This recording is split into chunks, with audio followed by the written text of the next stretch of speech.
You stand on the shore of the ocean watching the tide come in. You sense the call of the sea beckoning to take you in further. You step forward little by little, not knowing what to expect, but expecting more.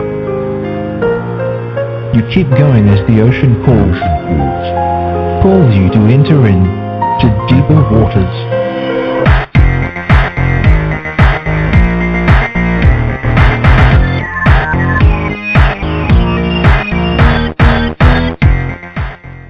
Hello everyone, and welcome to the Deeper Waters podcast. I am Nick Peters, your host, seeking to bring you the very best in Christian scholarship and apologetics. If you're wondering where we've been for the last two shows, I want you all to realize there's nothing wrong with your feed. Allie and I had a friend who had a terminal esophagus cancer back in Knoxville, and we went back to see him, and unfortunately he did lose that battle. And the funeral wasn't until just last Saturday, and we didn't do the show then or the week before because we thought the duties of being there for him and such were far more important at the time. So if you're listening and saying, hey, where are the other shows, we're going to try and record them again, get back in touch with the people who we had scheduled to be here. So that's just the way it goes. And if you're interested, our friend was Steve Johnson, and I've held a blog post on my blog, a tribute to Steve, and anyone interested in supporting the family, what they've asked is instead give donations in their name to the Disabled Veterans of America. But today, we're talking about an important question, where I think we talk about that every Saturday. This is one I don't think we've covered yet. Christ and culture. I remember having to read, I think it was Reinhard Niebuhr's book back when I was in college. It might be Richard Niebuhr, I don't remember which one. But it's all about how do Christ and culture interact, and how are Christians supposed to interact. Some Christians would say, hey, do whatever you want, no problem, and others would say, be in the world but not of the world. We don't want to have any association with any of the deeds of darkness and such. And yeah, I know I'm quoting the Bible, but are we really understanding it right? To discuss these, I had someone come on who said she wanted to discuss cultural apologetics, and she's been on the show before, great guest of ours, from the excellent educational facility of Houston Baptist University, and that's Dr. Holly Ordway. She's a professor of English and faculty in the MA in apologetics at HBU. She holds a PhD in English from the University of Massachusetts Amherst. She is the author of Not God's Type, An Atheist Academic Lays Down Her Arms. Her work focuses on imaginative apologetics on the writings of C.S. Lewis and J.R.R. Tolkien and Charles Williams. And she is the Charles Williams subject editor for the Journal of Inkling Studies. Her current book project is Tolkien's Modern Sources, Middle-earth Beyond the Middle Ages. Now, when she was here last time, she was talking about literary apologetics. If you want to go back and look in the archives, but she's back now to talk about cultural apologetics. Dr. Ordway, welcome back to the Deeper Waters podcast. Well, it's great to be here, Nick. Thanks so much for having me on again. Now, if my audience doesn't remember who you are, could you tell us a little bit about how you got to be doing what you're doing? Absolutely. And I always think that my doing what I'm doing now as an apologist is a sign that, first of all, God has a sense of humor, and you can never give up on anybody, because as my memoir, Not God's Type, talks about, I actually started off, more or less as an agnostic as a child, became an atheist as a young adult, and by the time I was 30, I was a full-fledged, serious atheism is the way to go kind of person, and it was at that time that, well, I had a bit of a turnaround and became a Christian. That was in 2006, and that was something I certainly never saw coming. And as I wrote about it, and as I spoke more about what I had experienced, and as I taught more, became active in apologetics, I began to realize that really, although the arguments had convinced me on things like the historical argument, the certain philosophical arguments for the existence of God, what had brought me to the table in the first place, what had even got me to the point of being willing to ask questions and listen to the answers, was actually literature, was actually God's grace working through my imagination. And having realized that, it really opened the door for more effective apologetics ministry for me, for growth for me as a Christian. And really, it's the reason that I've ended up where I am now, which is having come to Houston Baptist University 4 years ago, actually. I'm starting my 5th year at HBU this fall, and it's just been a wonderful adventure. And we started the Cultural Apologetics program from scratch. I was largely responsible for building it, and now we have it going absolutely full-fledged. I mean, as you know, Nick, fully online. And I have students literally from all over the world. Yep. And now actually we have both a cultural track and a philosophical track, so we really kind of expanded. But as you know from having me on the show for this topic, my heart is really in the cultural apologetics. It's what I teach, it's what I write about, and I think it's really an absolutely vital place for us as Christians to be engaging. Yeah, no. Something also that's interesting about HBU is that you're one of the main professors at HBU, and yet you're not a Baptist, are you? No, and actually that's one of the other things of God has a sense of humor, because I am a Catholic living in Wisconsin, teaching at a Baptist university in Texas. So actually, one of the wonderful things about HBU is that it has a Baptist heritage, and it's very proud of that heritage, and rightfully so. But it's an ecumenical school, conservative, Orthodox, but really what we would call mere Christian, to use C.S. Lewis's phrase. So I have, across the university actually, not just in the School of Christian Thought, but across the university, I have Catholic, Orthodox colleagues, Anglicans, evangelicals from a wide range of denominations. And, within the apologetics department, my colleague Michael Ward is also Catholic. And then we have a range of, Mary Jo Sharp is Southern Baptist. We have a range of other evangelicals in our department. And I think this is a really great environment for an apologetics program because we share our deep convictions about the Lord, about the gospel, about the reality, like this is actually true. Pretty much the Apostles' Creed is the center point. This is all what we agree on. There are definitely things that we disagree on, and these things are important. But we don't have to agree on everything to do this work. And I find that being in an environment where I have colleagues whose differences I respect, and I have students whose differences I respect, and teaching the students how to graciously interact with each other and modeling that for them is a wonderful experience. Because it's really helpful for my Protestant students to encounter Catholics who are serious about their faith, and Catholic students to encounter Protestants who, are curious and respectful, and to be able to dialogue, and do so, in an attitude of, okay, you may not convince me, but I want to know what you believe, not just I sort of vaguely assume that you might believe. Yeah, and I think you also probably know from my father-in-law, Mike Lacona, who's a professor down there as well, and you know from your own experience that not all the students that come in are Christians as well.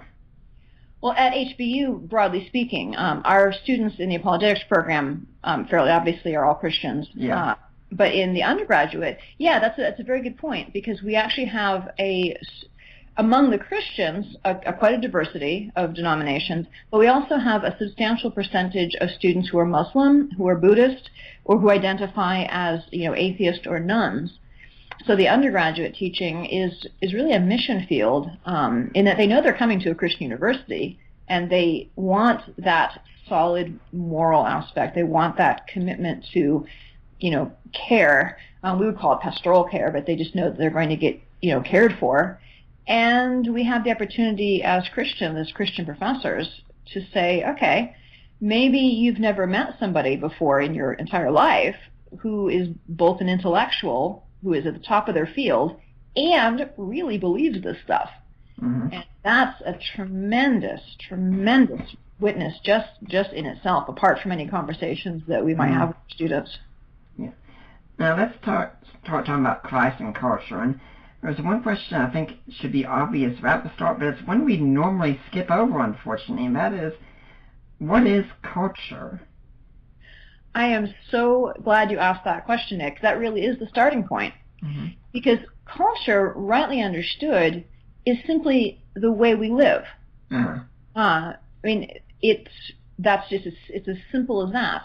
So in that sense, in a very sort of basic way, we don't have a Christian culture or a secular culture. We can't live in bubbles because we all are part of the way that we're living. I mean, for instance, if you're an American and if you're listening to the show, then you share in a broader culture in which English is the dominant language. Not the only language, obviously, but if you're listening to the show, it's a language that you at least know. You live in a culture that's shaped by certain patterns of urban and rural and suburban living, that's the way we interact with each other. So these are all cultural things. So at a very deep level, we have to think, okay, culture is the way we live, what we consider to be just normal patterns of behavior.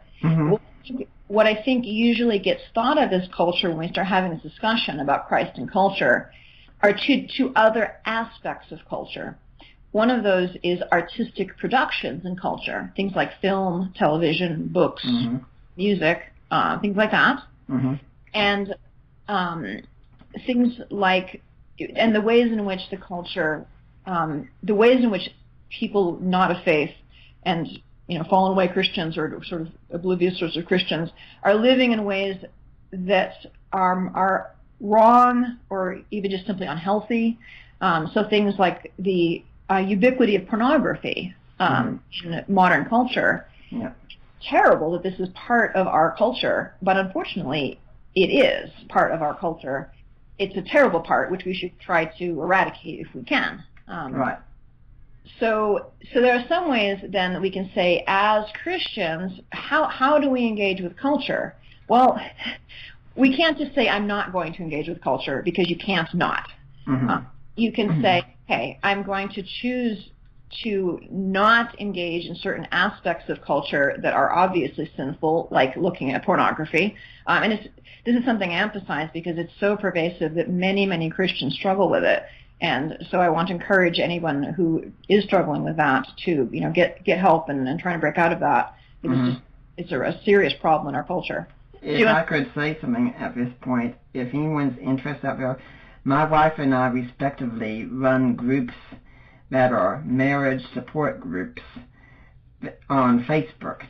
So if you're a Christian and you're either married or engaged or dating or hoping to date and marry someday, you can be invited to attend the group. My men's group is all men, no women whatsoever, and Ari's group is all women and no men whatsoever. And I can safely say, I think in our men's group, this is a big issue that comes up many times. I don't know if it comes up in the women's group because, frankly, that's how much we don't talk about it around our house and keep things secret. But we have these groups to help people out. And if you really want to get help, I can connect you with several men, especially, who can help you with that. And my wife can do likewise for women. Yeah, this is great. Because this actually is an aspect of what I would say engaging with the culture, because what you have is you've identified a problem in the culture that is affecting both Christians and non-Christians, and working to assist them. So that is cultural engagement in the very best sense. In this case, a kind of rescue and healing operation. Yeah. So that's one aspect of culture, where we identify something that's obviously wrong and say, okay, we do something about it. But now if we turn our attention over to cultural expressions, it becomes a little bit more tricky, because we can't just say, oh, we're going to reject all forms of art. I mean, some people actually try to do that, but the problem with that is that this is really impossible, because human beings are made in the image of their creator, who is himself the great artist who paints sunsets and birds and this is the beauty of the universe. we're made to enjoy beauty and to participate in and to create it. And if you live in a house, you're living in artwork. Exactly, Yeah. and it affects us, and we're drawn to it. And we have right there in Scripture, in the Holy Scriptures, we have poetry, we have the Psalms, we have St. Paul exhorts us to sing hymns. So here with music. So we have right there in Scripture the obvious inclusion of the arts. So I think we have to say, okay, well, if the arts in the expression of ourselves in artistic ways and culture is good, how do we negotiate interacting with that in fruitful ways? And I think that ends up putting the question in a more useful way to say, okay, there are all these different ways that we can express ourselves. How can we do so, and how can we interact with other people's expressions in a way that honors God, that is an exhibition of love for God and love for neighbor? One thing I'm also thinking is usually I think when we think of culture, we think of, say, going and visiting, say, the Middle Eastern culture or the Mexican culture or the Japanese culture and such. And I'm thinking there are also so many subcultures in the world. Think about, so many TV series have a fandom, for instance, and you can go and you can say something there, and everyone in the fandom will automatically understand what you're talking about. People outside will have no clue whatsoever. When Ali and I lived in Knoxville, we used to go to a card shop every Saturday night after my show, and we'd play a collectible card game with the people there, and we all understood what we were talking about there. Someone else came in, they wouldn't have a clue whatsoever. And then, of course, if you go to a church, there's a Christian culture as well, and unfortunately sometimes when we have new people come in, we speak in Christianese instead of the language they understand. Yeah, this is an excellent point, because we really, I think, this is not a bad thing. Because by nature, people like to be in groups and to have a sense of bonding and community. And I think, in a way, because the family has become so fragmented in our modern culture, many people are lacking, through no fault of their own, they're lacking a stable family, even a core family, let alone an extended family. I mean, if you look back at literature, at stories and history, you can see that up until relatively recently, it was the norm to have big families, lots of aunts and uncles and grandparents and nephews, and so you had that community. And now we're really lacking a lot of that. And so I think people are in part seeking out these subgroups based on interests, whether it's card games or video games or literary groups or sports groups or theater or whatever it might be. All of these things are ways for people to come together and to form these bonds. And as you pointed out, Nick, they have their own language and their own internal group culture. Now, sometimes a lot of Christians get really weary about some things. They say, I could watch that show or that movie or read that book or something like that, but I think there are people in there doing things that are sinful and such, and I don't want to be a part of that. Now, to an extent, I can understand that, of course, but then I think, yeah, but, if you look at the Bible, there's a lot of people doing that kind of stuff in there, too, as well. I mean, we have this idea that if we're going to engage in something and enjoy it, it has to be 100% absolutely pure, or we shouldn't. I mean, do you think we're kind of overthinking it with that, then? Yes and no, because I think we have people who are overthinking it and people who are underthinking it, and not a lot of people in the middle. So let me first say, there are people who just don't give any thought to, is this a good activity, and they just jump into it, and that's just not a good idea. It's just for anything, really. So it is possible not to think about things enough. But I think you're right that for the most part, we really are overthinking it. And I think if we step back, I think the problem comes with labeling X activity as, oh, that's sinful, and not saying, well, what's the behavior of the person that's sinful. So, for example, take, for instance, like, card games. A lot of them have sort of fantasy themes. I also used to play Magic the Gathering. So did I. All right, well, there you go. I was thinking of that. So I was really, really into Magic the Gathering for a while. Fun game. Same here. And it's interesting because that, if you look at that game, what I think a lot of Christians will see as potentially sinful are the fact that some of the characters in the cards are like demons and monsters, and some of the spells that you can quote unquote cast, i.e. play as a game activity. You can do spells, and they say, oh, that's like magic. That's the name of the game. And I think that is sort of a category error, because that's the people who are playing the game. If they're sane, if they're mentally stable, and there are people who are not, but that's a different category. We have to leave mentally unstable people out of this because they have a different set of difficulties. Right. But if you take a normal, moderately well-balanced person, that person knows that he's not actually engaging in magic and spell when he's playing Fireball, or he's having like a creepy monster card that he's playing. Now, in contrast, there are things like Ouija boards that are actually meddling with the occult, and that's dangerous, and people should not do it, period. That's not a game in which you're doing some scoring points by this card that you're playing that has a Ouija board on it. You're actually trying, whether you are aware of it or not, to talk to the dead. This is not a good idea. So that's the error. But then I wanted to come back to that idea of what it is that we're identifying as sinful, because one of the things that I noticed when I was playing Magic the Gathering was that and this is in retrospect because I finished playing with it before I was even a Christian, but as I look back, I think that the real temptation was not to occultism, but to greed. Right. It's a collectible card game, and that's a real temptation to say, well, I'll spend more money than I should, or I'm going to be envious of that guy because he's got a Black Lotus, So, oh, if only I had one right now.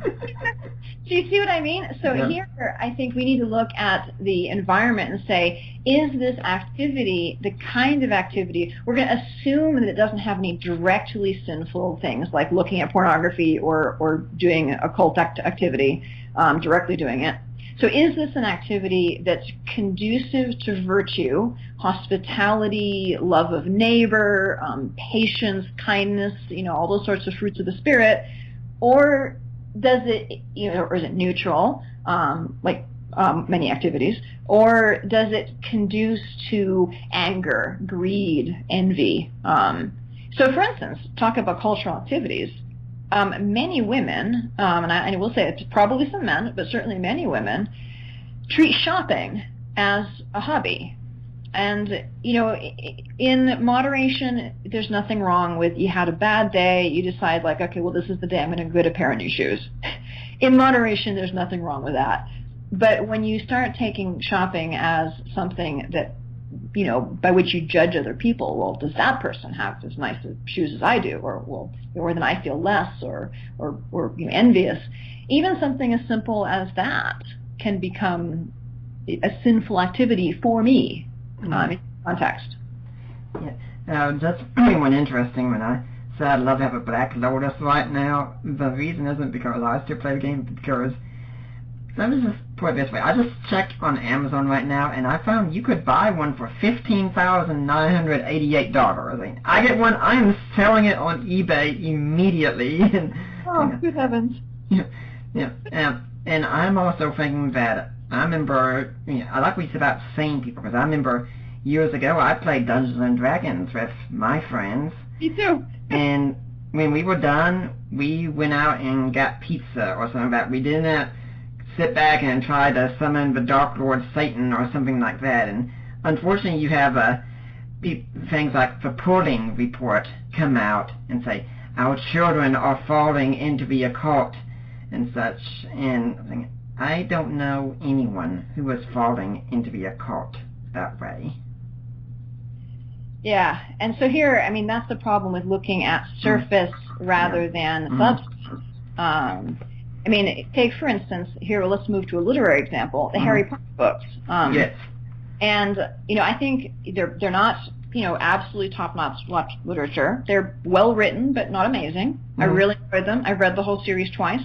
And a lot of people are really freaked out about the fact that the characters are witches and wizards and they cast spells. Well, first of all, it's a story. These are characters. In that world, they can do that. I don't think there's anything in the stories themselves that even hints at encouraging people to think that they could do magic in the real world. Again, this is a distinction that normal people are able to make. Right. And this is interesting. I want to point out, before I make my actual point, that Rowling is actually really clear in the books about distinguishing between good and bad magic. The good magic is the kind that the characters we like do. It's the kind that's taught at Hogwarts. And that kind of magic is actually more like just kind of fun kind of science, like botany. All the things that they're doing, you could you could be a science fiction kind of story. You could do with gadgets. The things that are actually closer to actual occult activities are what Rowling in the stories calls the dark arts, and she makes it very clear that these things are evil and you shouldn't do them. So there's right there in the books, she's making the distinction for us. Right. But what I want to point out is if people are just looking at the surface, they're going to miss what I think is one of the most important things about the Harry Potter series, which is how fundamentally pro-family it is. She's Christian. I think she's somewhat liberal, which is not surprising. She's in England, and they're overall more liberal, in the church, which is unfortunate. But she's still a Christian, and there's a real Christian sense about the families. Like the Weasleys are a wonderful, wonderful family, and by the end of the story, all the main characters get married to people of the opposite sex, and kids. It's amazingly affirming of the deep Christian understanding of marriage and family. And when Harry looks into the mirror that shows his deepest desire, it's his family. Yeah. This is really profound. This is the kind of thing that shapes the imagination in a positive way.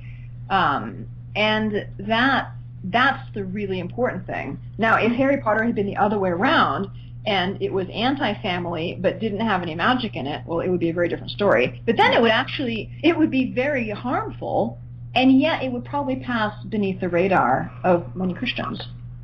I have to ask this, because you said you read the books twice. I'm wondering how many, because when I was visiting my family, I've got a birthday coming up next month, so they said, what's something you'd like for your birthday? I said, Harry Potter and the Cursed Child.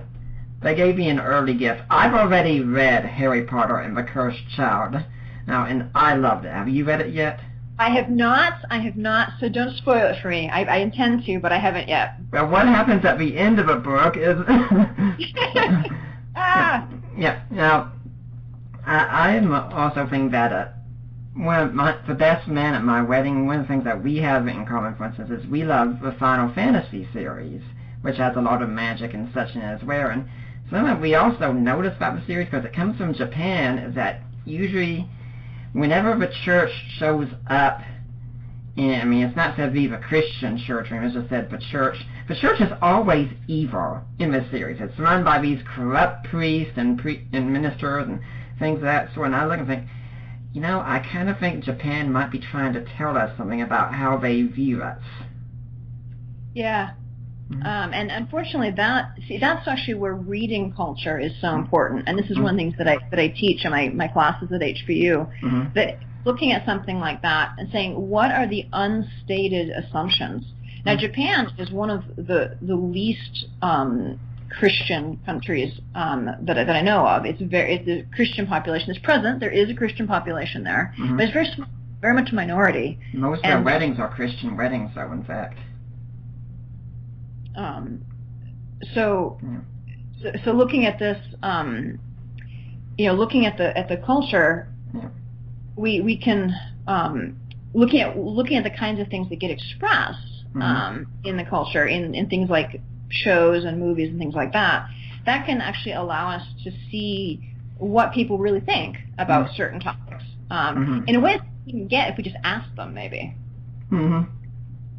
And another aspect of this kind of thing that I've seen a lot is, Christians do have a lot of paranoia about the demonic and such as well. And my wife really loves Pokemon, for instance, and I enjoy it as well. That somehow, in fact, drew her to me is that she'd been surrounded by these apologists all her life who were just these big nerdy types who didn't have these kinds of interests. Then I come along and I have pretty much the same interests as her. I was like, that's interesting.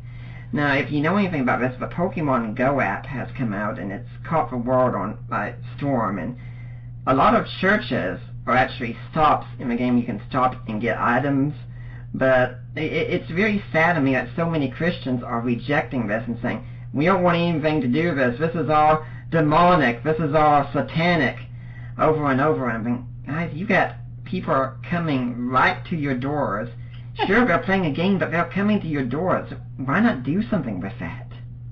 And this is just, it's interesting because I would actually call this reaction sort of the result of demonic activity. I do take the demonic very seriously.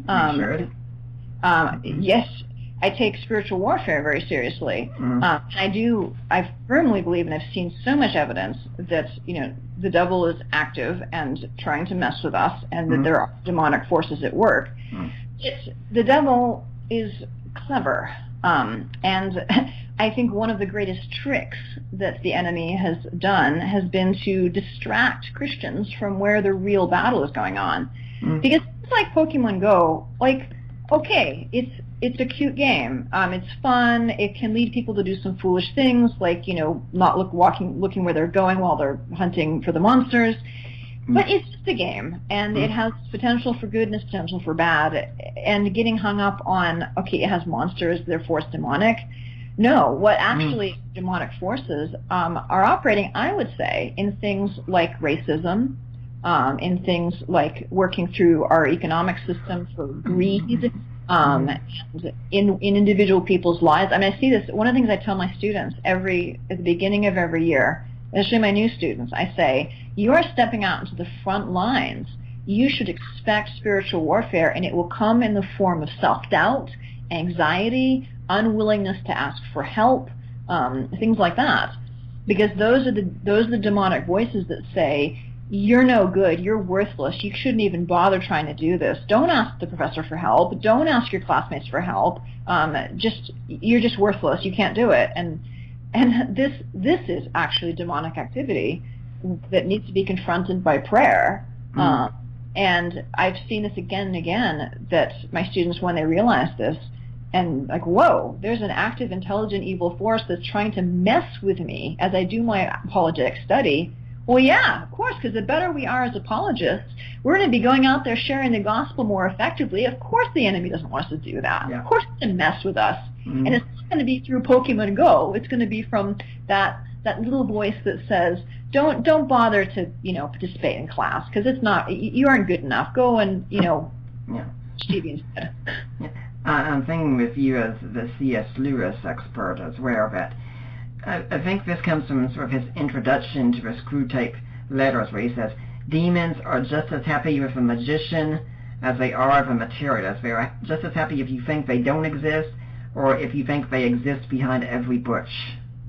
Exactly. The Screwtape Letters, Lewis is just brilliant, absolutely brilliant. But the Screwtape Letters in particular just nails it in terms of the way that the enemy messes with us. I think the devil is just delighted more when everyone is running around terrified that everything could inflict them with some demon or become some sinful activity or something of that sort, because it has us living in fear then. Yeah, And meanwhile, in our churches and our communities, we might be still backbiting and gossiping and not lending a hand to help people, and not even realize that this is, this is actually where a lot of the sin is going on. When I was in Bible college and it came time to do my senior sermon, I did a sermon on wonder in the world and how we need to return to a position of wonder. And someone pointed me before it to a Moody magazine issue and the cover story. And when I tell you the title of the story on the cover, I'm sure you're going to be very, very sad. But the question asked was, is it right to enjoy my life? Oh,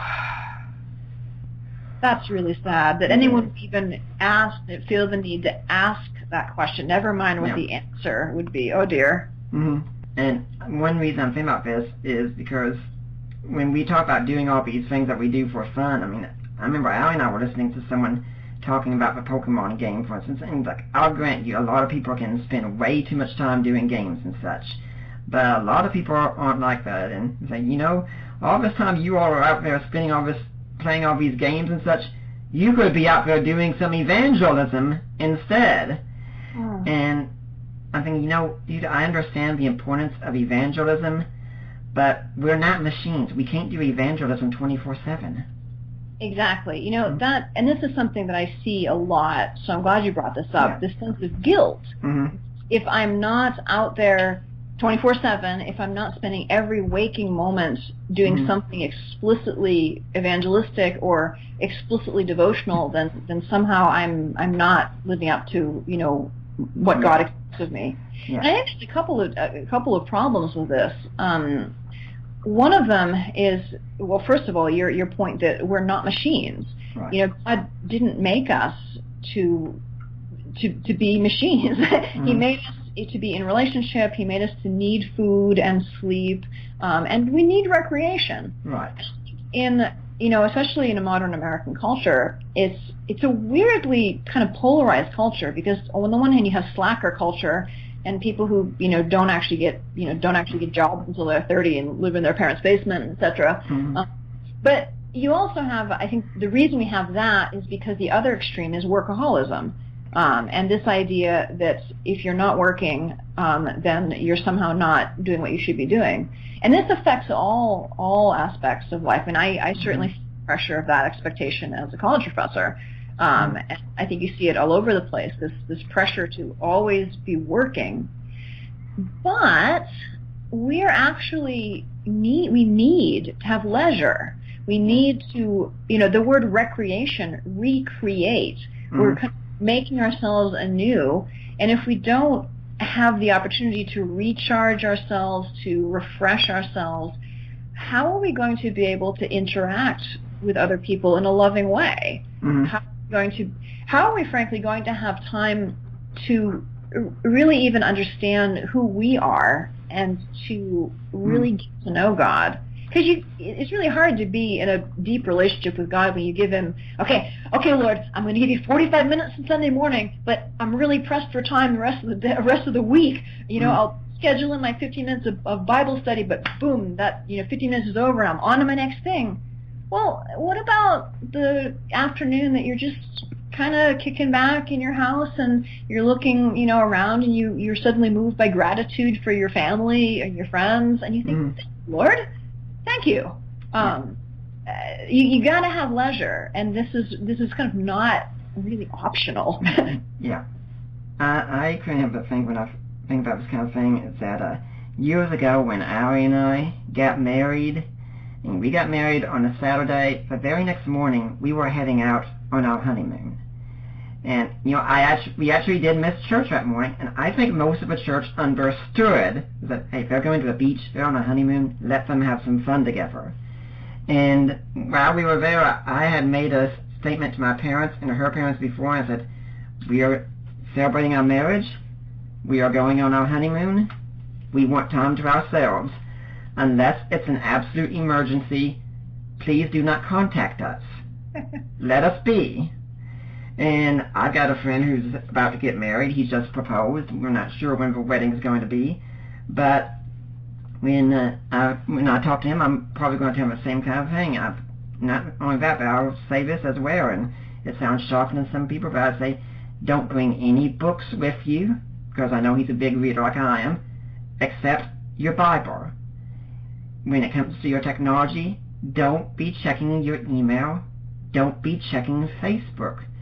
You do not need to spend this week doing ministry, because you know what? You are not the only person out there in the world doing it.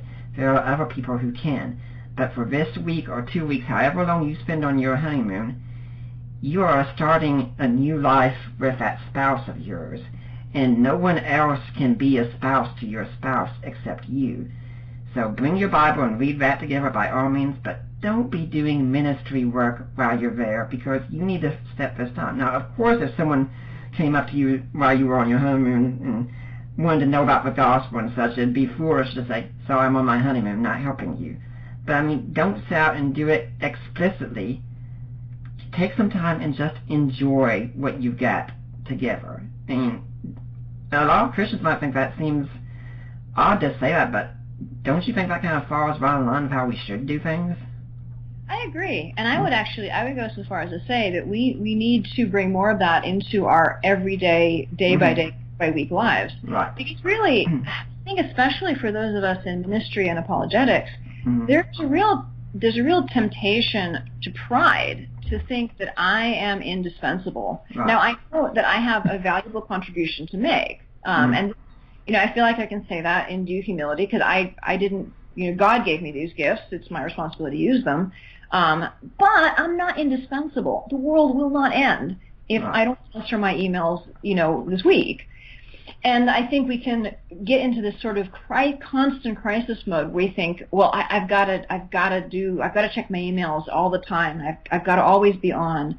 Well, no. This is actually a temptation to sin. It's sin of pride and of dependence on self, not on God. And one of the things in the last year and a half, actually more like 2 years, I've made a real effort devotionally to keep the Sabbath. And so Sunday, I go to Mass, and, I'll email my friends maybe, because I have friends all over the world, so email is the main way that I keep in touch with them. But I don't do work email. I don't do work. I even, insofar as is possible, don't do any housework. I do that on Saturdays. And it's a real day of rest, where I get to read, I get to maybe watch a television program. And I'll tell you, when I first started doing this about 2 years ago, I actually found it difficult, because I was so geared up to this busyness that I felt almost like something's wrong. Like, okay, I need to be doing something. And I realized I was just at a strained level. And I thought, you know what? It's a commandment. Honor the Sabbath day. Like, God knows that this is for us, that He does it. So I thought, well, let's continue with it, and that has been really, really helpful for me, both devotionally and in terms of my own just inner integration as a person, because that seventh day, of the week, that the start of the week, really starting the week refreshed and realizing, okay, God first, and I need to trust to Him. Things can wait till Monday. Obviously, as you said, if an emergency comes up, that's one thing. But insofar as it's within my ability to have it as a genuine day of rest, and bringing this back to cultural apologetics, this is a cultural shift that we've had in the West, broadly speaking, where Sunday used to be a day when shops were closed. When people, they went to church, they came home, they did things with their family. Blue laws, right? Exactly. Now, there are, there's reasons why that changed, and the economy has changed, and, at this point, we don't want to be punitive and shut down stores, because a lot of people, like, if you work 6 days a week, if you work on Saturdays, when are you going to do your shopping? And we don't want to penalize people because they can't get out to the store anytime but Sunday.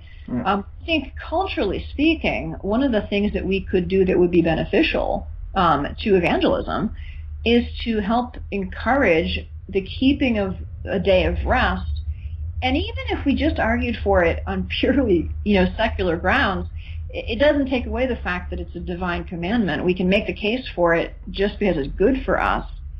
But insofar as if we can help people to have more space in their lives, have more time for reflection, we've actually got a much better chance of helping them think about things that are important.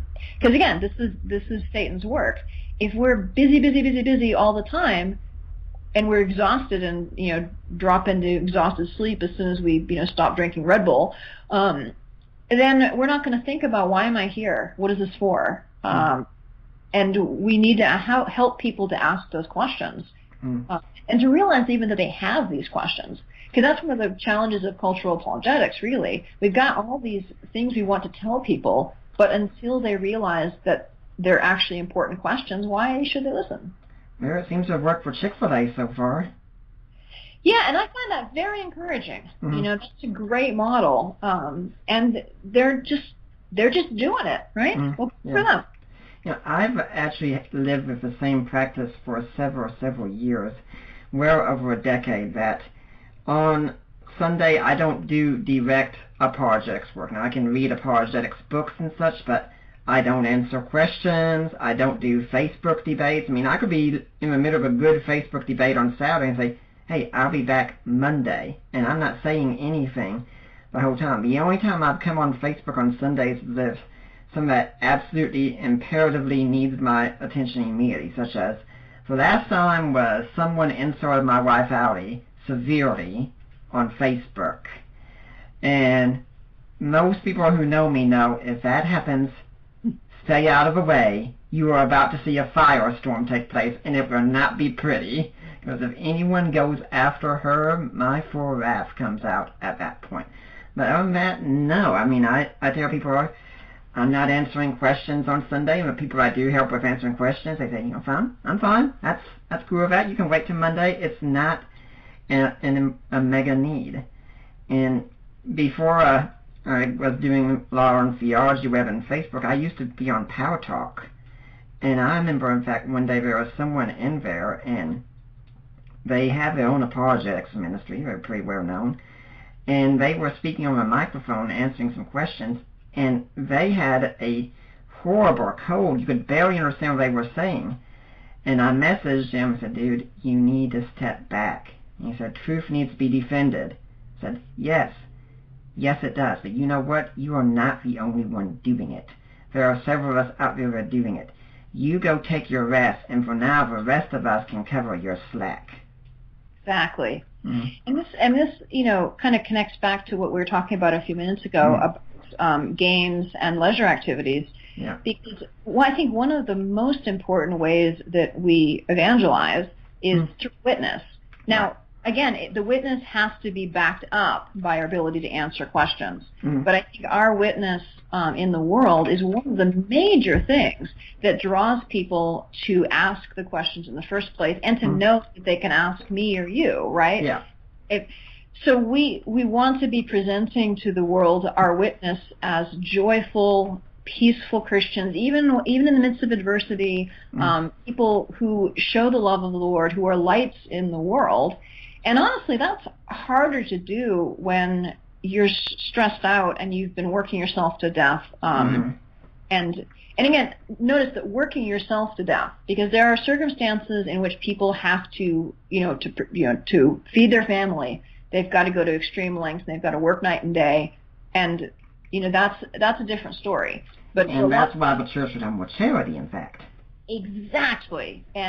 But for most part, if I'm here, I'm kind of speaking to apologists, and I'm preaching to myself as well, very much so, that we are in a unique position in that there are, potentially no limits to how much time we could spend on work. I mean, my teaching is in apologetics. I could spend all my free time doing it if, I wanted to.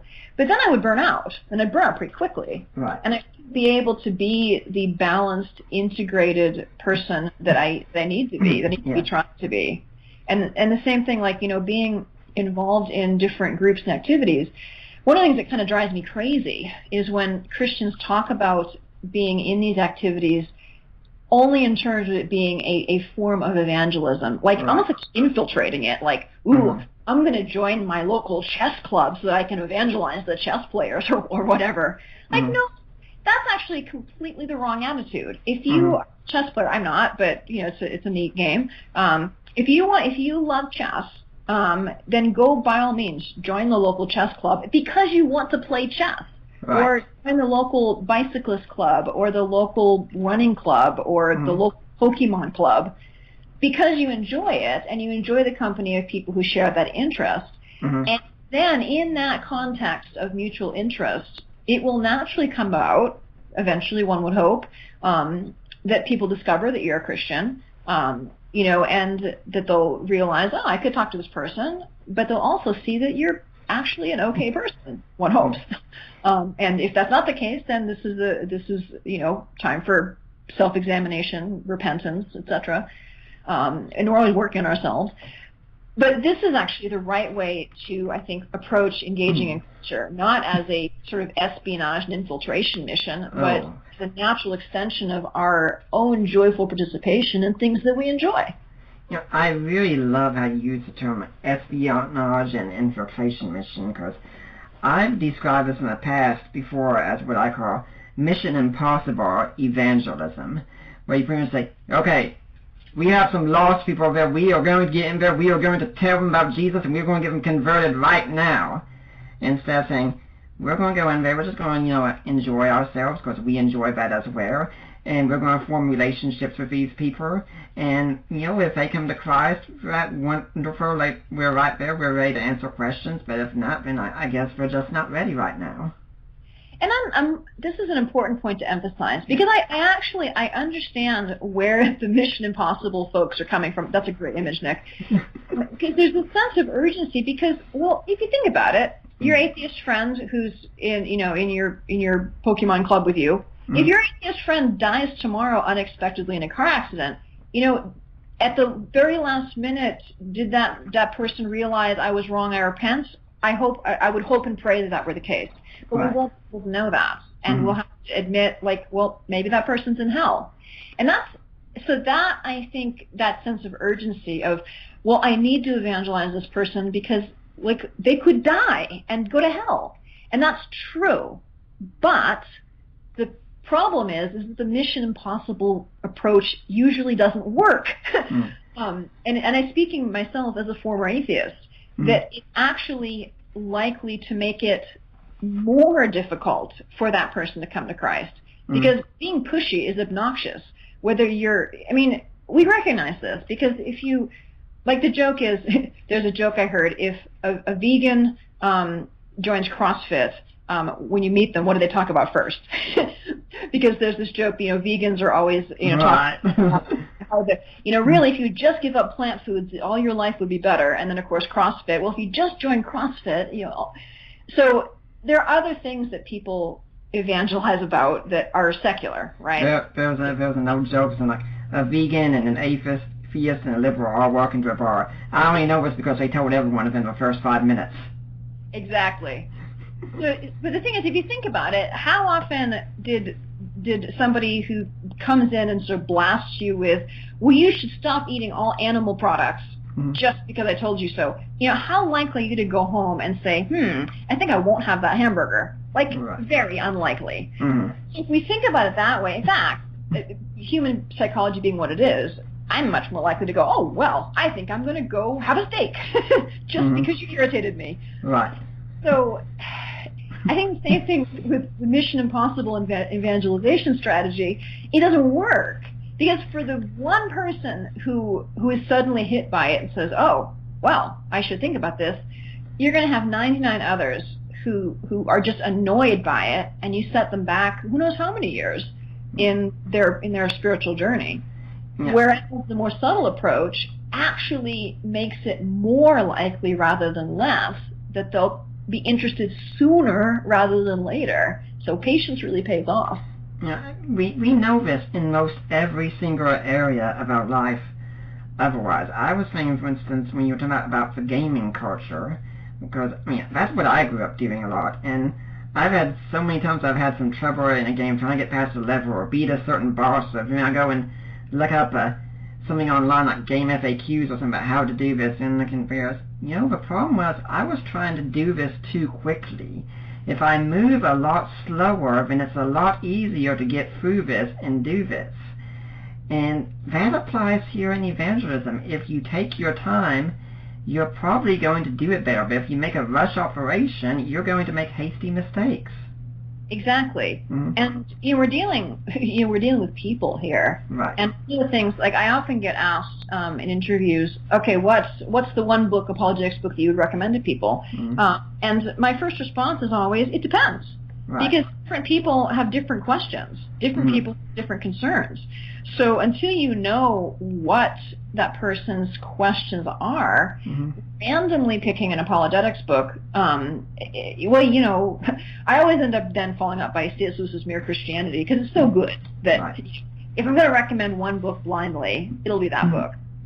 But really, you need to find out what are the reasons. Like, I like to give the example, if somebody says, well, I can't believe in God because a good God wouldn't allow suffering, well, there's a couple of different possibilities that are behind that. Before you launch into, say, the free will defense, you want to stop and find out, okay, is this person saying that because their college roommates just gave them, a bunch of arguments in their dorm room last night, and he's just rehashing what he heard?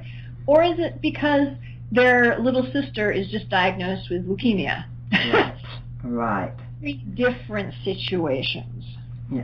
I had someone send me a question from a ministry I work with, and they were talking about they struggle with anxiety and doubt. I said, I'm not sure how to answer this one. And I emailed back, and it took a few days before he realized what was going on. And I said, okay, here's what I'm going to do. I'm not going to answer your question. What I'm going to tell you instead is this other question. Worst case scenario, what does it mean if this objection is true? Because it was about a secondary issue, and he said, well, I guess it really doesn't say anything about Christianity if this is true. I said, yeah, it doesn't. I mean, worst case scenario is he might, for instance, lose inerrancy, but you know what, you still got Jesus rose from the dead and everything else. And I said, do you see it now? I said, yeah. I said, see, the thing is, rather than give you the immediate answer, you need to learn how to come to those answers yourself and why you have those questions instead. I mean, if I'd answered his question, I predict I would have been doing that so many times, but then just said, nope, I want to know why you're asking that question, and then here's how you need to approach these questions. That's fantastic. That's just absolutely fantastic. Which leads me to a point that I've said before, and I think is worth underscoring, that, and this actually is again part of the culture in a way that's almost invisible. Because post-enlightenment, we have this obsession with certainty, that we have to be certain about things, and we've blurred the distinction between things that you can be certain of objectively speaking, like I can be certain that I have 2 pencils on my desk because I can count them, and things that we can be certain of subjectively speaking, as in I can be certain, that my mother loves me, although I can't, take it out and dissect it and prove it that way. Right. And I think I've seen this, for instance, in some of the people I've spoken with who are wrestling with the faith, or who have been recently come to faith. And one of the things they have difficulty with is that they don't have a sense of what they think faith feels like. They think it means complete emotional certainty, boom, just like that. Right. And so often they're a little bit shocked when I say, well, no, like I myself as a Christian have a deeper relationship with the Lord than I did 10 years ago or 5 years ago. Certainly, actually, my confidence in my faith and my just certainty of it has grown much deeper since I've become a Catholic, and it's an organic process. And you can't just become a Christian and instantly have this sort of emotional certainty, because that's sort of not how it works. And a lot of people, I think, they don't take that step of faith in affirming, accepting the Lord Jesus, because they think they don't believe in that they actually intellectually accept everything is true, but they don't have a certain undefinable confidence, and that makes them think, well, I don't really have faith. But, well, no, if you're willing to take the step, then you have faith, because faith is trust. It's a sense, it's trust. So that can be an obstacle to evangelism, this misunderstanding about what doubt and what faith actually are, and how much emphasis to put on them.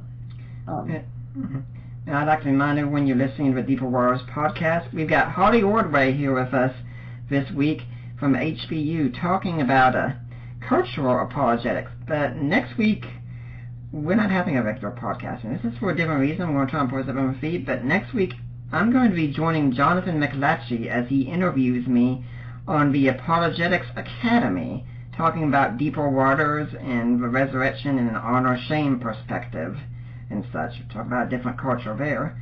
So I hope next week you'll be listening to the Apologetics Academy, and hey, feel free to join in and interact with me and get to ask the questions and things of that sort. Be there from 3 to 6.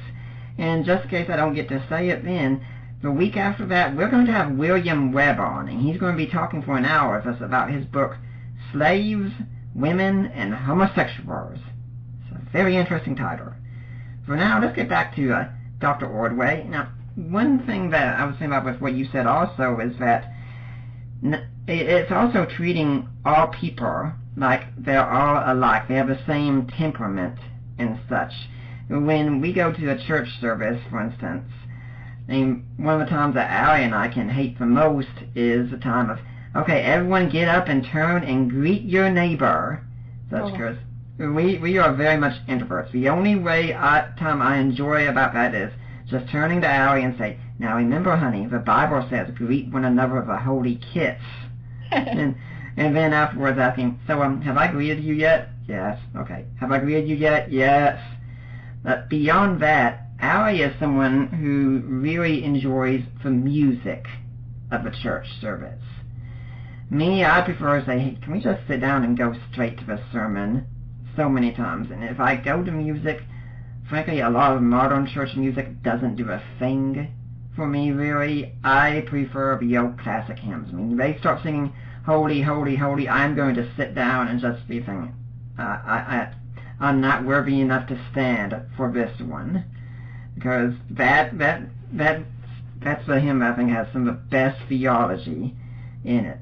And when I get to the sermon, I want a sermon that's not just, here's the application, here's how you're supposed to be a good person and such. I want something about, tell me something about God, something about Christ that I would not have known before. And that drives me to worship. Now, Allie won't be tickled intellectually the same way that I am, and I won't be tickled through music and such the same way she is, and that's all right. But when we come too often, we seem to have this idea of one size fits all. We should all respond the same way to everything.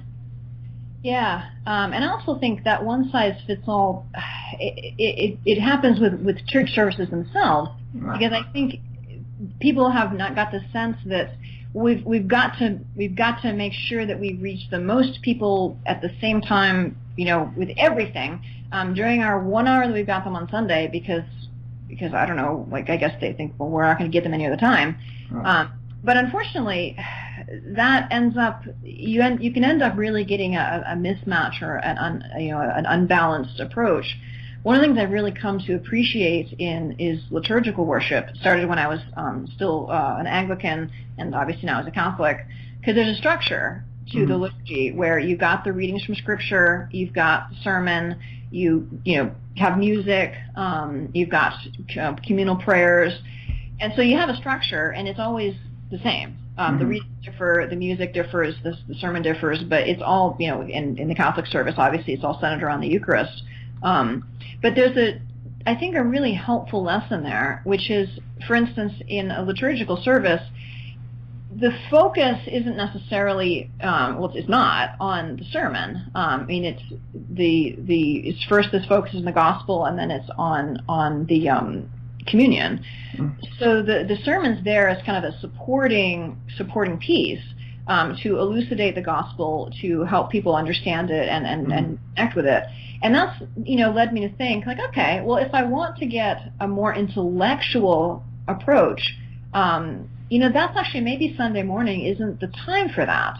Maybe that's for me, to go and read on my own. Maybe that's for the Bible study that meets separately.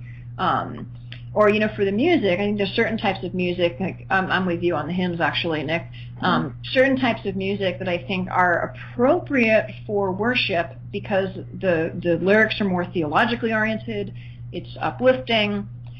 But the more energetic kind of dance kind of music, well, I don't really think that's a good choice for a Sunday worship service. Now, it might be great for an evening get-together where you're in fellowship.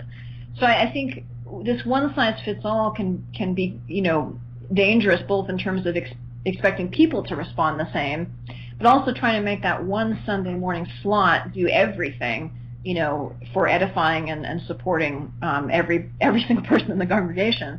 Well, kind of no. And so we need, to have multiple ways that we're engaging people, throughout the week, really.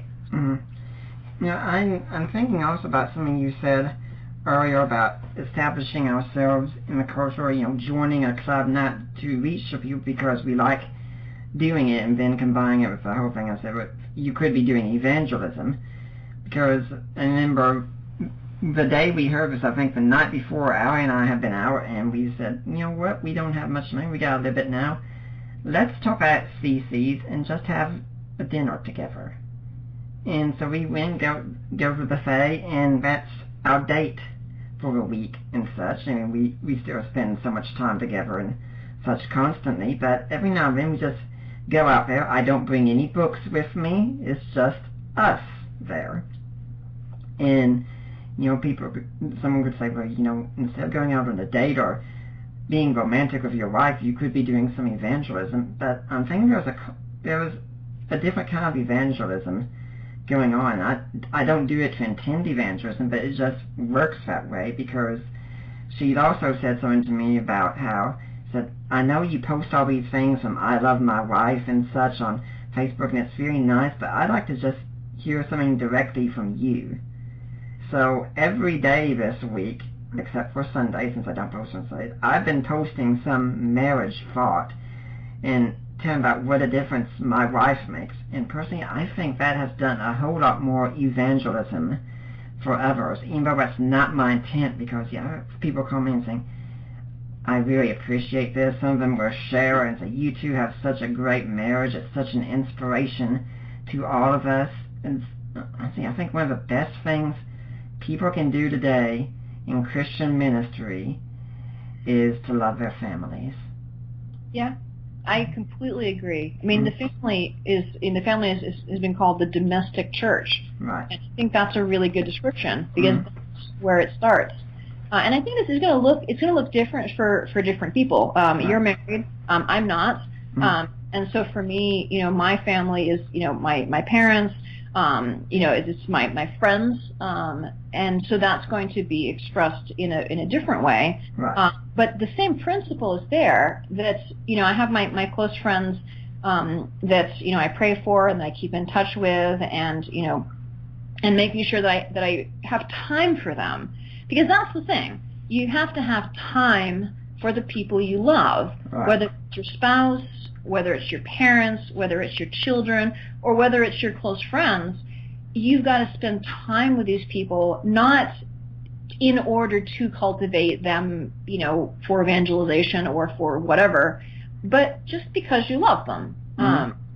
And I think it's good in itself, but it also has the beneficial effect that it really does make a witness to the world.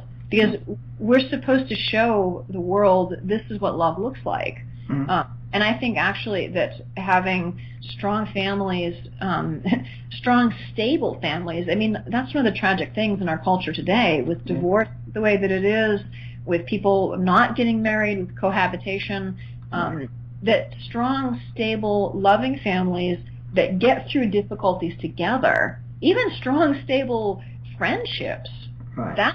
is a really countercultural witness that is really powerful. You know, when you talk about associating with these people and not give them saved, but just because they're your family and such, I just think so often that if we do otherwise with people, we're in essence treating them like projects, as if they're just objects to get saved, and that's it. And frankly, I think most people can tell when we're not interested in them for them, but we're just interested in using them as, say, this is how awesome I am. I got this person to come to Christ. I know, it's terrible, because people can tell. They really can. And I always think to myself, this so-called friendship evangelism, if you're becoming friends with someone so that they become Christian, what happens if they don't? Right. Do you give them after a certain period of time? You say, oh, sorry, time's up, I'm going to move on to somebody more productive. Like, oh, that's just so wrong. Right. So I think we have to love people, for who they are. Mm-hmm. And that doesn't, here's the thing, that doesn't mean that we have to agree with them on everything. And it doesn't mean that we have to endorse what they're doing. And so I think that it's important, especially because now in the culture, a lot of the people that we come in contact with are very likely going to be engaged in certain behaviors that are objectively wrong. Whether it's homosexual behavior or it's cohabitation or what have you. Chances are somebody in the groups that you're involved in is going to be doing it. So I think we have to strike a balance, because if we try to say, well, I'm not going to associate in any way with someone who is a sinner, well, good luck with that. Yeah. But also, I think we need to say, okay, we do have to draw some boundary lines. We don't want to participate in these things, which is, I think, one of the reasons why the question of whether Christians should go to, quote-unquote, weddings of same-sex couples. I say quote-unquote because this is the major important fact here is that same-sex marriage is ontologically impossible, because that's not what marriage is. Even though it's being called that. But in any case, you go, if they're your friends, and I would come down on the side of no, because if you go, you are at least in some way saying that you think this is a real thing and that you endorse it. So no. Is that going to be painful and hurtful to your friend? Probably, maybe, but it'll also be a witness that you can say, hey, I care about you too much to give you a mixed message about what I believe, that kind of.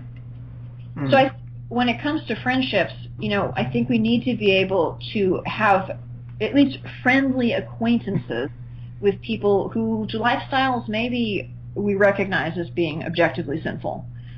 And then, though, we can say our close friends, the people whom we really have strong connections to, that's where I think it becomes more important and indeed essential that these are people who share our faith. Mm-hmm. Because I think it is really difficult to have a really close friend who is so different from you and doesn't share that belief. But I will say it's possible, because I know that there are instances in which, like, I've just recently read Nabil Qureshi's. I was about to recommend that one. Very good. And one of the things there is that Nabil talks about how his friendship with his friend David, I think it is. David Wood.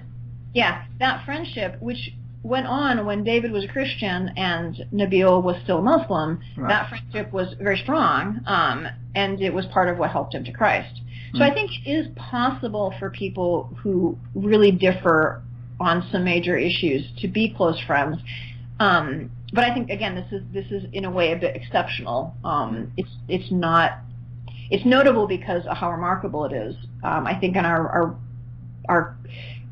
core is probably going to be people who share our beliefs, or at least I would venture to say probably if we have some close friends who maybe we differ with in certain profound ways, we probably have others who do share our faith. I think that's going to provide the foundation that's going to enable us to be able to be friends with people who don't share our beliefs. Because if I don't have someone to whom I can turn and say, hey, will you pray for me?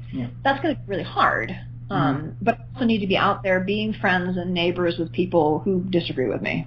Yeah, in case you all don't know about the book out there, the book is Nabil Qureshi's book, Seeking Allah, Finding Jesus.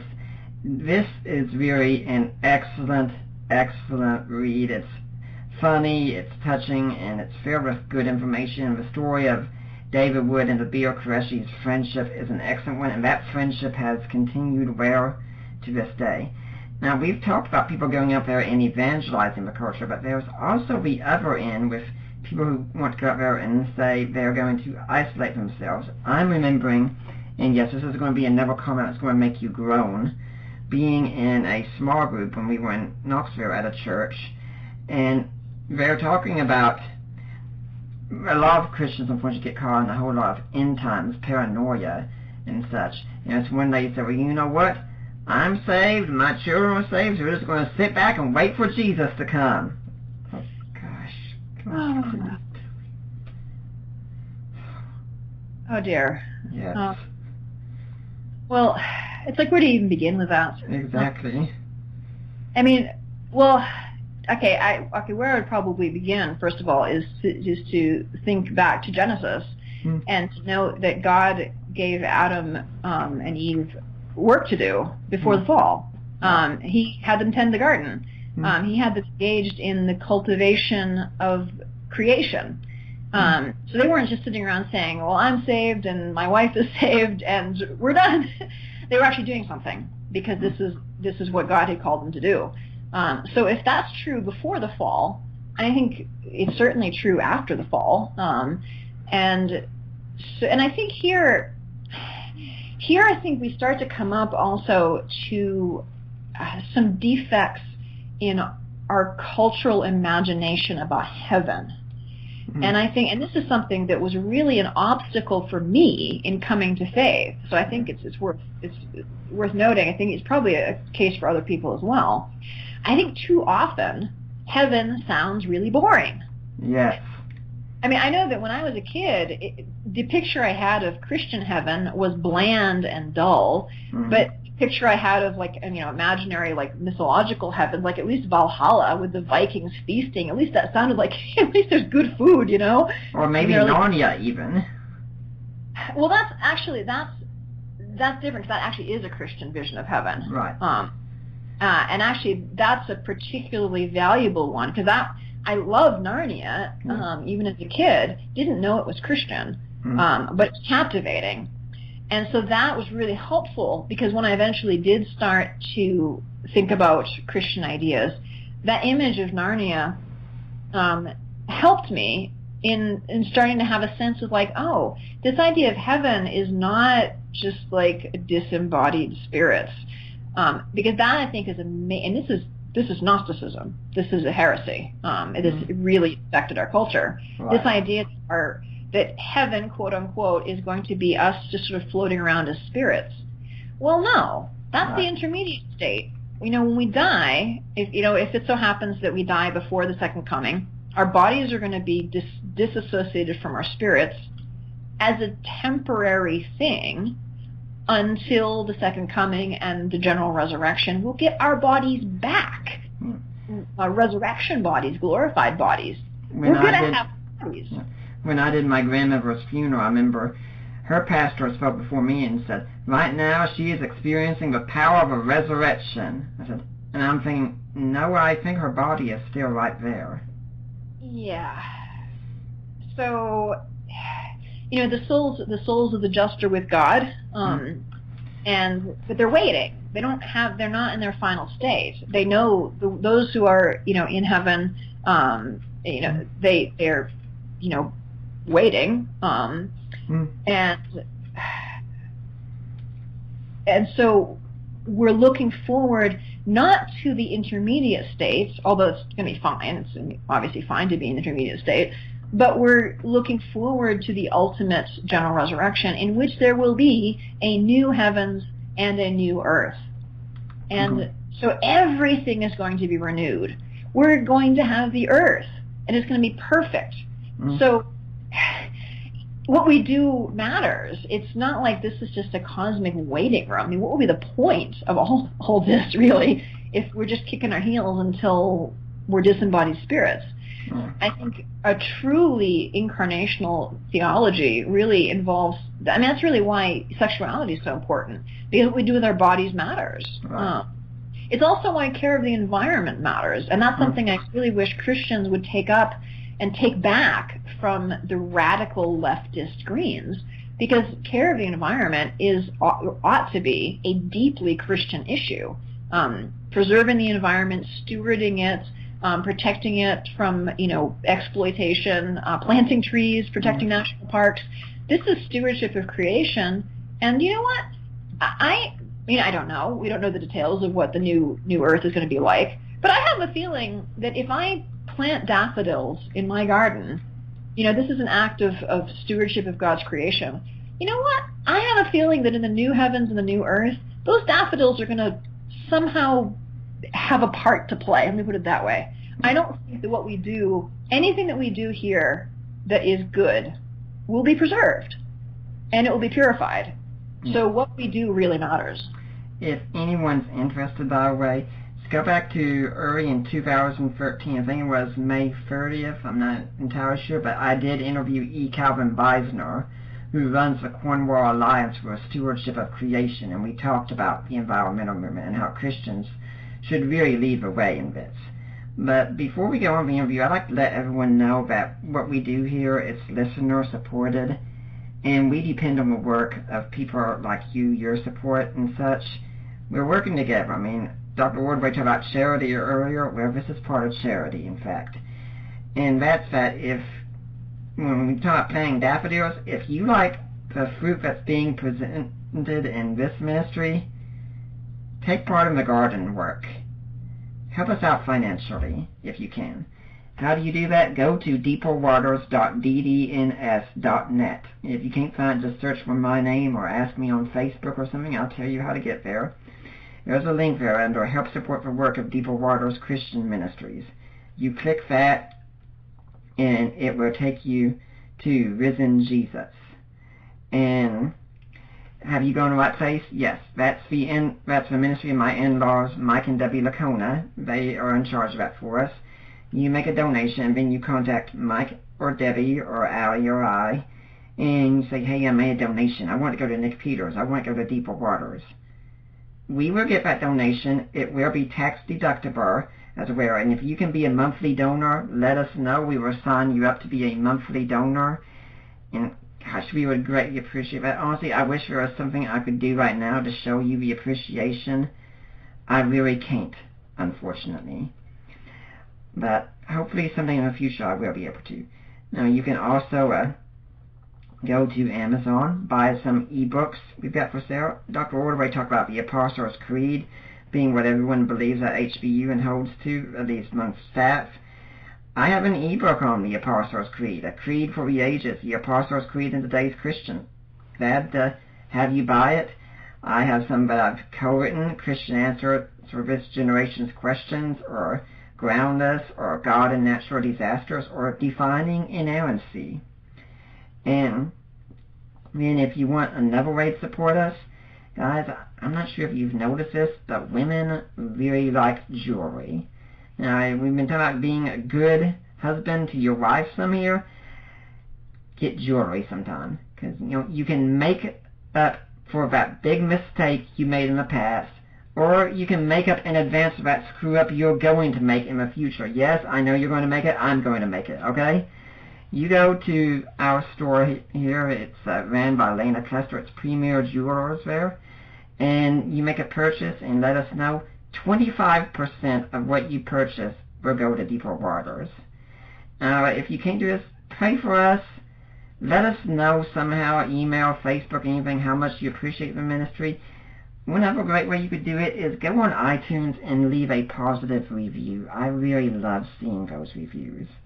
Now, Dr. Ordway, do you have an organization that you would like to see people donate to? Actually, I have two that I'd like to mention briefly. Go ahead. Smaller ones. One is the G.K. Chesterton Library in Oxford, England. And this is a small organization very much in need of donations. You can find it by Googling G.K. Chesterton Library, Oxford. And they actually have a collection of Chesterton manuscripts and paintings and art, and they do programming, and they really need just, to continue working and supporting this and, pay for a librarian.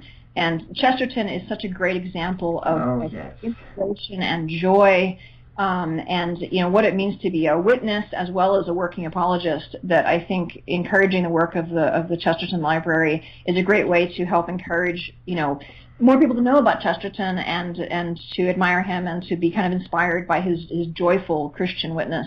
So you can look up for them. They're associated also with an organization called Second Spring. So if you see that, you'll know you're on the right track. Chesterton, I have a devotional by him. I read from Chesterton every night. He is just brilliant. And I find actually Chesterton is a great sort of refresher. I find that as a cultural apologist, I often have to read stuff that's pretty dark.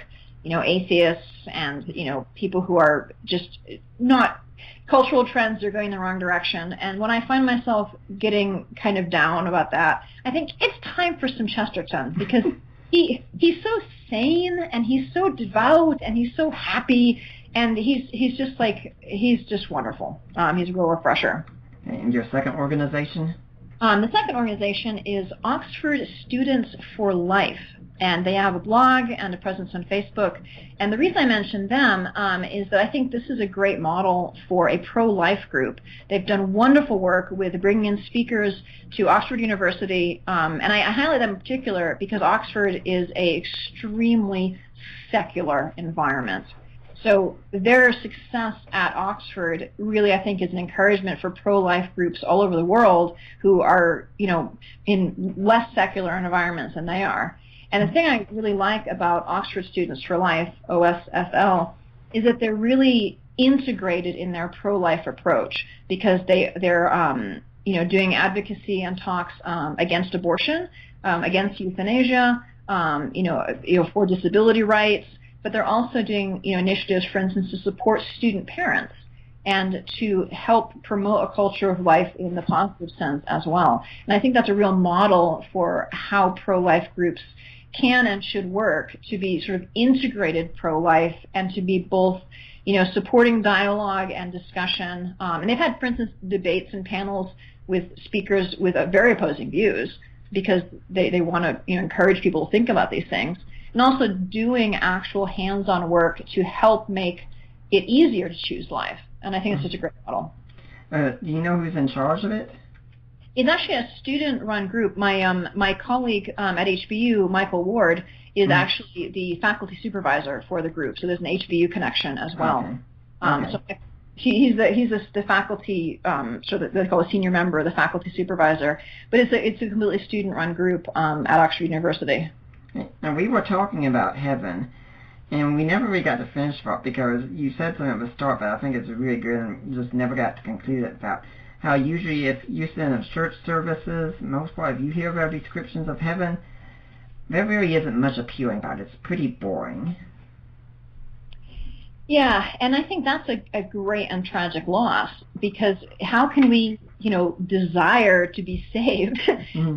Really fully desire it if we don't have a picture of what we're being saved for. Mm-hmm. Because avoidance of hell is one motivation, okay, and a good one, but it's not the motivation. Right.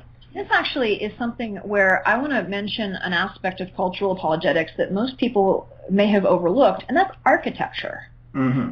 Because architecture is actually a really profound way of sharing important ideas with the public. In a way that's both intellectual and imaginative. Now, traditionally, a cathedral, for instance, has a very, very strong symbolism, and one of the things that it symbolizes, is intended to evoke, is actually heaven. So if you go into some older cathedrals or newer ones that are built in the traditional style, if you look overhead, for instance, you're likely to see the ceiling painted, at least some of it painted blue with stars, to evoke the canopy of the heavens. You'll see angels. You'll see stained glass of all kinds. and the orientation, drawing your eye towards the cross, towards the altar. And all of these things, the beauty and the majesty of the space means that when you step into a really beautiful church, a really beautiful cathedral, you're actually entering into something that's intentionally evoking heaven, and intentionally, kind of shifting your mental framework to say, I'm not actually in the workaday world anymore. While I'm in here, I'm kind of getting a window into heaven. And this is why I think, both Protestant church architecture and some modernist Catholic architecture has kind of gone wrong in thinking, well, we don't need to worry about any of that. We'll just, we've got our preaching, we've got our scriptures, we've got space for people to assemble in. Well, the thing is, we as we talked about earlier in the show, we are made by God to respond to our environment, to respond to beauty, and our surroundings are sending a message somehow, whatever that message might be. Now, granted, it's better to meet for worship than not to meet for worship. Right. So if the only place that you can meet is in somebody's basement or in a gymnasium, then you should meet there. Yeah, I don't think we should be concerned that, for instance, that Christians in China can't meet in a cathedral. They can meet anywhere, that's better. Yeah, but I think sometimes in rightly saying that, people can then wrongly say, therefore, we shouldn't make any effort at beautiful cathedrals because not all of our brothers and sisters in Christ have them. Well, that's like saying because some people, are surviving on bread and water, we shouldn't, have a well-balanced meal. Like, it's good that they're meeting wherever they can meet, but, in church history, as soon as Christians could safely come out of their houses and the catacombs, one of the very first things they did was to begin to build churches and to build them that were beautiful, right at the beginning. Right. And this is a way of evoking a reaction that is actually really profoundly evangelistic, because a lot of people will go into a church who are not Christians or who are just sort of vaguely Christian but not serious, and actually have an encounter with God's grace through the art, through the ambiance of the space that's so intentionally designed. And one of the points I want to make here as well is that sometimes Christians will, or others, will criticize the expense of building, say, beautiful churches, because they'll say, why don't you give that money to the poor? Bill Maher does that in religious. And that's a really... It's a really, it drives me crazy because it's kind of true, because we should be supporting the poor. But we have to ask ourselves, well, man does not live by bread alone. One of the things about churches is that anybody can go in. You can be, I've been in many Catholic churches where there are homeless people who have come in, and poor, rich, tourist, parishioner. You can come into the church and you can see that beauty. It is available for everyone. Now here's the thing. People like Bill Maher, I think, are very classist because they're taking for granted a very middle class or upper middle class idea, which is that I can make my home beautiful. Well, if you're poor and you're just struggling to make ends meet and put food on the table, and you're living in some horrible neighborhood and hardly have any space in your house, you probably don't have surroundings that are really aesthetically pleasing, and it's not really possible for you to make them particularly beautiful because you don't have the money or the opportunity. But if that person can walk down the street and go into that cathedral, that person then has the opportunity to enjoy beauty for free. And that's a gift to the poor. It's a gift of beauty. And if you just take that money and you give it to them, for food, well, you may have fed them in the stomach, and we need to do that. We need to do that. Yeah. But we also need to feed their soul by beauty. And that's where I think the importance of, public spaces, but particularly of churches, because we can say, come enter into the kingdom of heaven, enjoy, feed yourself on this beauty, and we'll help you be fed and warm as well. I think that's an important way of outreach.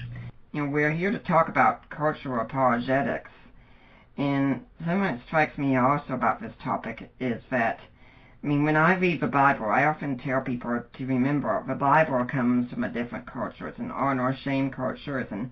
It's not an individualistic culture like we have today, and we still live in the same problem. And one of the problems we have in our world today, especially in the West, is we tend to think that everyone out there is just like us. What can we do about that? That's a great question, and that really ties right in to a lot of what the work is of a cultural apologist. Because our first, really as apologists, our first task is to understand the culture in which we're working, because there are all sorts of assumptions going on there. So for instance, this isn't my field, but people who work in apologetics to Muslims really have to understand that the honor-shame culture is still alive and well in that culture. There are different expectations, there are different stumbling blocks, and there are different positive ideas that can be picked up. That's, I think, relatively easy for most people to recognize, but what I think can be a little bit trickier is when things are close enough to home that they're so close that you don't see them. You don't kind of see the forest for the trees. And the example that comes to mind is the difference that I've experienced between English culture and American culture. Because I spend my summers in Oxford, England. I go there every summer to write, to read, to do research, and just frankly to enjoy myself in this beautiful city. And I've noticed, over the years, I've been doing this for about 5 years now, spending my summers there. And just like they make the joke that Americans and English are two cultures divided by a common language, there's a lot of subtle differences between English and American culture that we can totally miss because we speak the same language and we have, at least, depending on your region, substantial shared cultural elements. And this has a lot of relevance for apologists. So for instance, as a general rule, even allowing for differences in personalities, Americans are much more extroverted than English people, much more willing to talk to strangers, much more willing to just, be open and enthusiastic about a topic overtly, especially with people that you don't know. English people are much more reserved, much less likely to talk about serious issues with a stranger. And there's a car that just went by on my street. And so we have a real difference in temperament. And this can really impact apologetics because, for instance, if, as I've seen people do, people will send a mission trip over from America to evangelize the English and attempting to do it by just, walking up to people and trying to engage them in conversation about religion. So, what do you think about Jesus? And then being a bit kind of shocked or put off when the response is typically kind of a fumbling, like, I don't want to talk about that, and walk away. And the conclusion I would draw is not necessarily that the English people don't have beliefs, aren't interested in them, don't take them seriously, but that they don't talk about these things with random strangers who walk up to them on the street. Mm-hmm. It's just not the thing. If you want to talk about that sort of topic, you really need to have a context of relationship, a context of friendship, or at least acquaintanceship. Right. And I think if you don't have that understanding, you can have some serious misfires in terms of how you approach evangelizing that person. And I think having a sort of basic read of, what are the cultural expectations for this kind of conversation is going to let you create an environment where that sort of conversation will actually happen. That kind of thing can also happen close to home, because so many times we think you have to go overseas or something to meet someone in another culture. No, sometimes you just have to walk right outside your house. I spoke at William Lane Craig's Defenders class on the 21st of August, and I gave a talk on loving your disabled neighbor. And in that talk, one thing that I think I said is that we are very, very withdrawn people most of the time. If you come up to us, are extroverted, happy, wanting to get to know us and such, inside we're panicking and screaming at that point. Yeah, and so you end up actually having an opposite effect than what you want. And good intentions will only take you so far. We need to respect the people whom we're speaking to. And I'm extremely introverted myself, so I have a tremendous sympathy for that. And you bring up a really good point, Nick, about just within your own neighborhood, because America is very diverse, and in some regions of the country, extremely diverse, even within a single city or neighborhood. So we need to make sure that if we're reaching out to our neighbors who are coming from a different cultural background, that we're doing it on a basis of respect and of learning, what is their culture, and not importing assumptions about it. Like, oh, my neighbors are Mexican, therefore they must fill in the blank. Well, maybe yes, maybe no. Maybe you're familiar with Mexican culture, maybe you're not. Maybe you need to find out what your neighbors are actually like and what their personality is and what their needs are before, kind of jumping in on the basis of, oh, obviously they must have such and such, expectation or belief. So I think that can be really, really helpful. Yeah, I think we in the Christian church should know this way. I mean, I don't know how many times in the apologetics ministry I've had people come to me and say, well, yeah, but you believe in an earth that's 6,000 years old and you believe X, Y, Z. It's like, well, no, some Christians believe that, but if you want to know what I believe, maybe you should start by asking me first instead of having me right off have to start to defend a bunch of things I don't believe in. Exactly. And the same thing, I mean, that goes both ways, because we can, without realizing it, be projecting our expectations of what unbelievers or skeptics or seekers are thinking when they may not think anything like it. And even the kind of the language that they're using, like I remember a conversation that I had with my landlady in Oxford, where when we were first getting to know her, she said, "Oh, I'm an atheist." Okay, and she said, "But I believe in God." I thought, "Oh, okay." And so now some people might think, "Oh, what is she talking about?" But I thought to myself, well, clearly what she means by atheist is not the meaning that I would give to the word. And she's not a native speaker of English, and so, I wonder what she does mean by that. And what it turned out that she meant was actually more, she was a spiritual seeker, but hadn't arrived at kind of a formal acceptance of a personal God. And so we ended up having, some interesting conversations off and on, just little bits. I didn't want to be pushy about it. And I was actually really pleased to find the following, year when I went back and stayed in the same lodgings, that she actually had begun to attend church. As moving toward Christian belief. I'm still not entirely sure where she is, but she's going to church. She's obviously a much closer step toward a relationship with Jesus. Perhaps she's already there. This is in England. I'm not going to press the issue too much because that would be kind of rude. But it strikes me that with individuals, we really need to be very willing to say, what do you mean by that?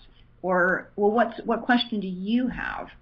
Because we might assume, like I might have assumed with my landlady, that, oh, well, you don't believe in God, let me give you 5 arguments for the existence of God. Well, she actually already believed in a creator. It was really the incarnation that we end up having a conversation about. So we need to find out what, within the larger culture, within the subculture, and then for the individual, what's the question that person actually has, not the one that we think they have. As I was listening, I was thinking about Ami and I are going to be going to an anime convention this year because she loves anime and her parents gave her a gift of going to the convention. Before, of course, I go alone because someone has to drive and such. And she's got someone she really likes in the world who does some voice acting and such, and he's a devout Christian. And there's a video you can see of him dealing with some people outside on the street of a convention carrying the signs.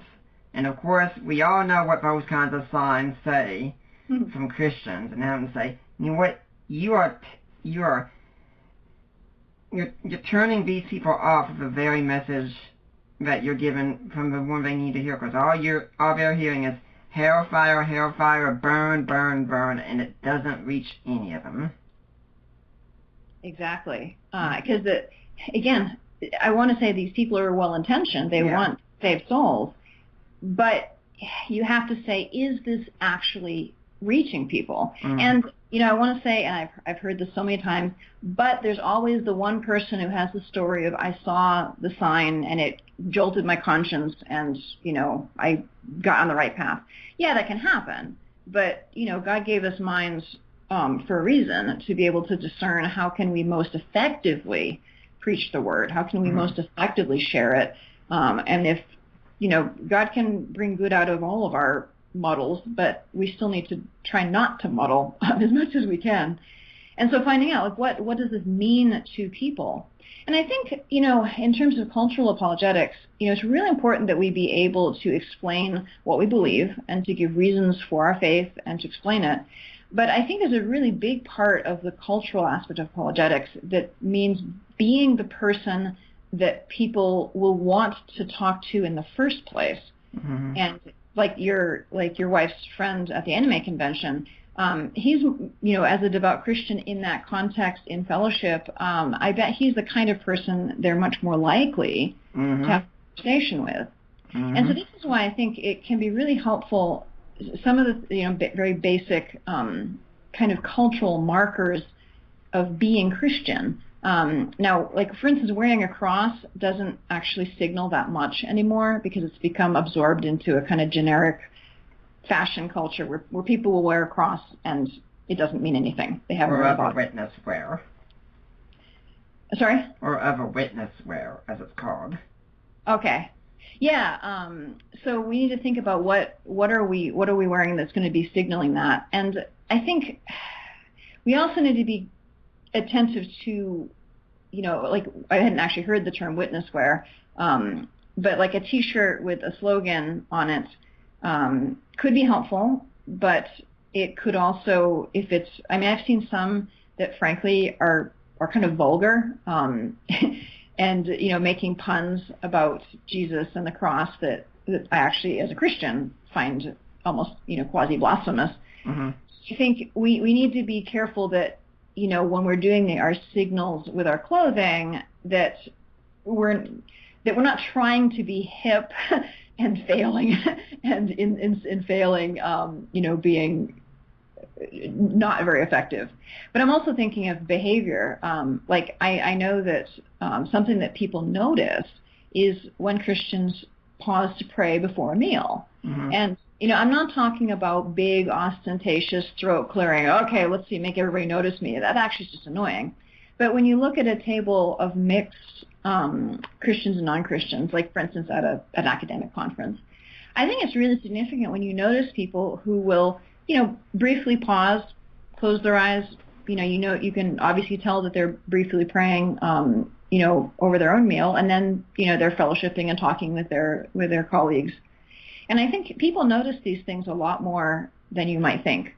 And even that tiny statement of, okay, I'm out in the world, I'm, engaged in an activity that includes non-Christians, but I'm still going to give thanks for my food.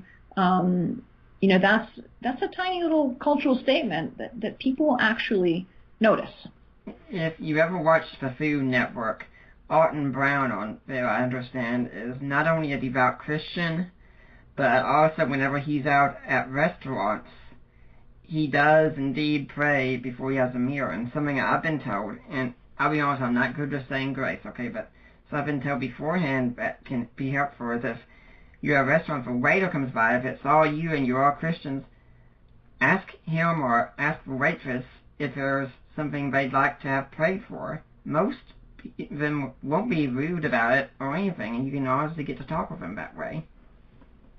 Yeah, and then if they say no, then you let it go, and that's that. So I think this is we can model these things and we can engage in a kind of witness with our behavior in ways that we don't need to be ostentatious as long as it's visible, because people do indeed notice these things.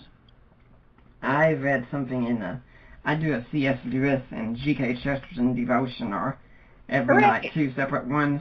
And one we had in Lewis was about how after we become Christians, in many ways, we still maintain our very selves. I mean, you usually have the same interests that you did before in many cases. You have the same kind of diet, you have the same personality, same habits and such. But it's how you live doesn't change radically, but your attitude towards how you live is what should change.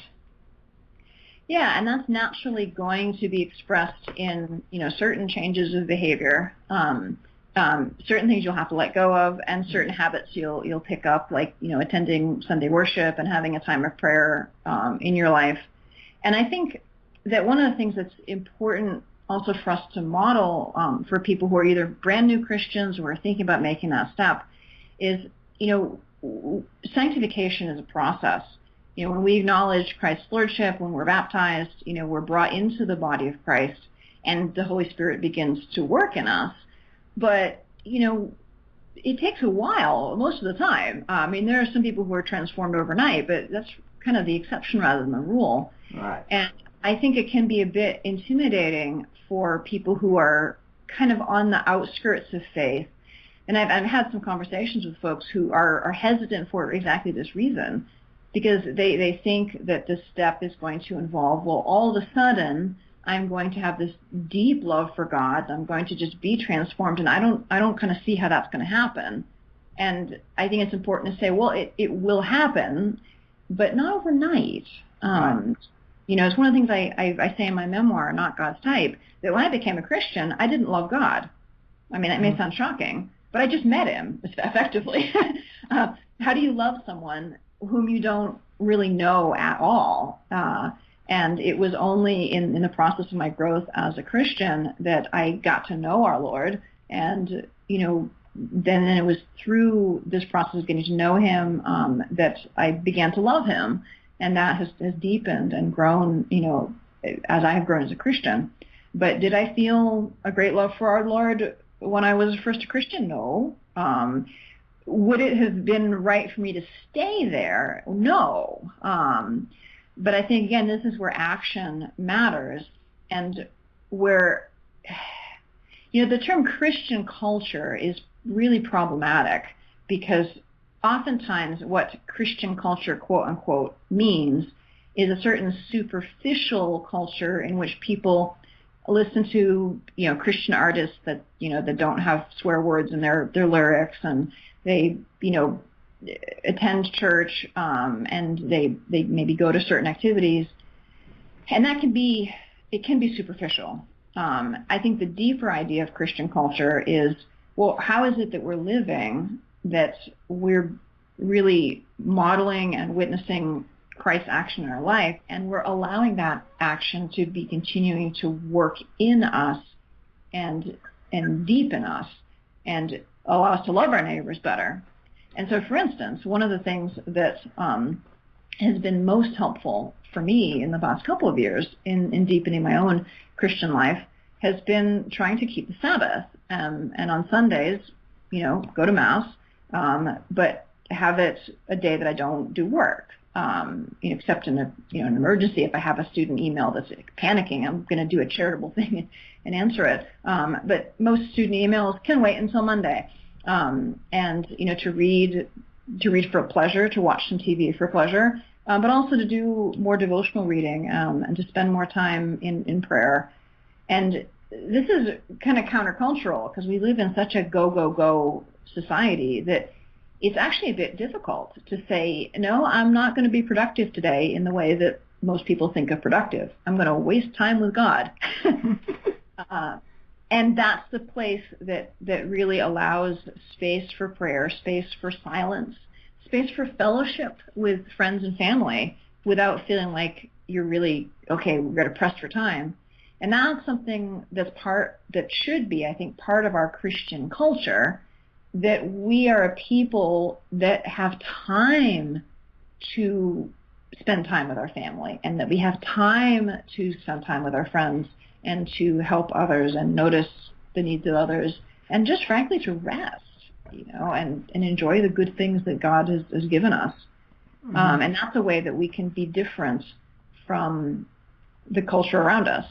Mm-hmm. I'd like to let everyone know that this is way ahead, but if you look at November 5th, we're going to have on the show here, my guest would be John Koestler. He's written a book, The Radical Pursuit of Rest, that will also talk some about the Sabbath and such, like Dr. Ordway has been talking about. But, Dr. Ordway, it's been great here, but unfortunately the clock is not on our side. And I could have kept up talking for hours and hours more of this topic. It's such a fascinating one, but we do have to cut things short.